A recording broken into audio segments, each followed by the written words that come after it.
The Pixel 10 series isn't even official yet, but we've already seen it in more detail than most phones get after launch, and now we've got the sharpest, clearest look yet at every curve, color, and corner of the Pixel 10, Pixel 10 Pro, and Pixel 10 Pro 40, all ahead of Google's August 20th event. What's striking isn't just the design, it's the colors. Google's clearly decided it's time to turn the volume up.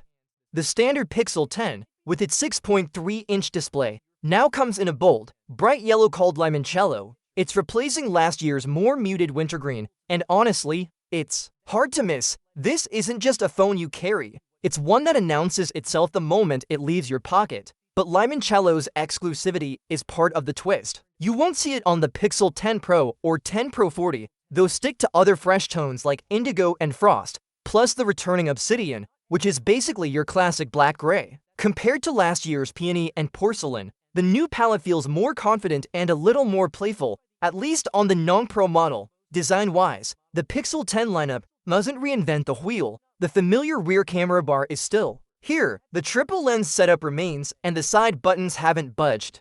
The bezels, curves, and proportions feel almost identical to the Pixel 9 series. There might be a tiny bump in thickness and weight, but that's likely thanks to a bigger battery. Nearly 5,000 mAh on the base model, up from last year's 4,700, if Google delivers on its promised 24+ battery life this time. That extra heft will be well worth it. Now, over on the Pro side, the Pixel 10 Pro and Pro XL, things get a little less flashy.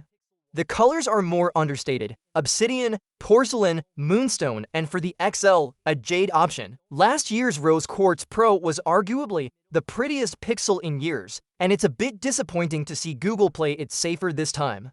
The jade on the XL is intriguing, but it's absent from the regular Pro for reasons Google hasn't explained. As for specs, don't expect major leaps. Rumors suggest incremental battery upgrades for both Pro models, but camera modules, screen bezels, and general build seem nearly identical to last year.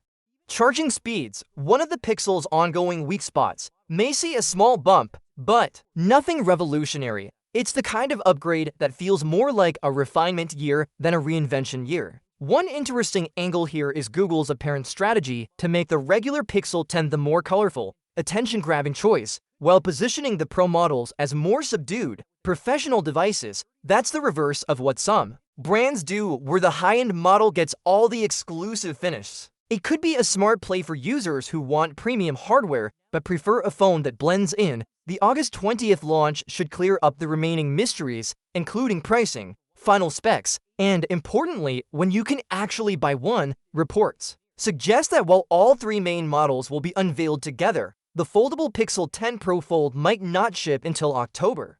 That's a longer wait for the most expensive device in the lineup, which could push some buyers toward the standard models instead. Another thing worth watching is how Google positions these phones against competitors like Samsung's Galaxy S26 and Apple's upcoming iPhone 16. The Pixel's strength has always been its software, clean Android, fast updates, and Google's AI-driven camera magic. If the Pixel 10 series can pair those strengths with better battery life and some bolder design choices, it might win over people who usually lean toward other brands. In the end, the Pixel 10 series looks to be a case of steady evolution, not radical change. If you wanted a complete redesign, you might be left wanting. But if you're after Google's signature Droid experience, a few more hours of battery life, and some genuinely fresh colors, especially that Limoncello, there's a lot to like here.